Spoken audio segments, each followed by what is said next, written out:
I'm a dancer with La Manga, and one of the reasons that I connected to their music and what they do as artists is because I'm very excited to connect to my traditions and my culture as an immigrant. So I did grow up in an urban setting in Queens, and I love Queens. I love where I'm from and where I grew up. But you constantly feel like you're from neither place. You go to your country and it's like, oh, you're too American. If you're here, you're not American. You're a person of color. You're an immigrant. I didn't understand that we were all came from different countries. So I thought that Puerto Ricans and Cubans and Dominicans, I thought we were all the same. You know, I would learn Puerto Rican songs at school, and then when my mom didn't know them, I'd be like, oh, how do you not know the songs for your country? She was like, we're not Puerto Ricans. I grew up taking part of other people's cultures and not only my own. I really like how multicultural and diverse New York City is. I grew up in a place where there was just like, it was like a big, big melting pot. So I identify with like that melting pot culture, and I love it, and I think it makes for like a beautiful city.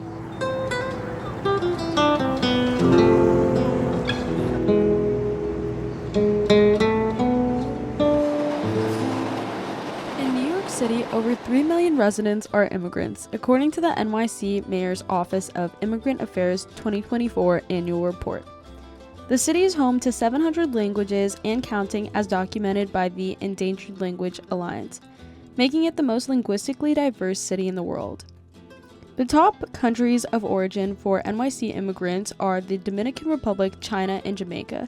And when it comes to language, nearly 75% of foreign-born residents with limited English proficiency either speak Spanish, Chinese, Russian, or Bengali.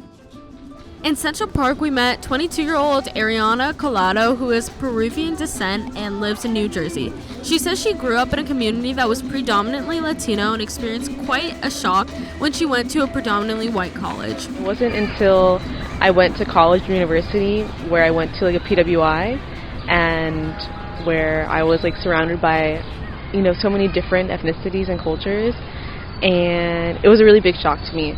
Not only to, be surrounded by other cultures, but to also see how it affects like everyone's morals and how they navigate life. But when I went to university, I made the effort to learn more about my culture and to like meet other students who also had like similar backgrounds as me.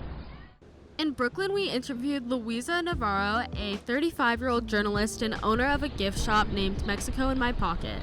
Being Mexican American, I would say, has shaped me in so many ways. I grew up in a household that was filled with artisan craft everywhere, and I didn't even know that was special until later on. Unfortunately, when I was younger, I was bullied for my culture, and I feel like that experience allowed me to stand up and say something when I saw someone else being bullied or I saw an injustice being made. And I think that if I didn't experience that adversity, I wouldn't have developed those empathetic skills and sympathy for people who might be going through the same, or who might have an accent, or who might speak differently or dress differently. And in fact, it actually also gave me the gift of curiosity and wanting to learn more about their cultures. As we reflect on where we're from, Arianna shares the children of immigrant parents should stay connected to their culture.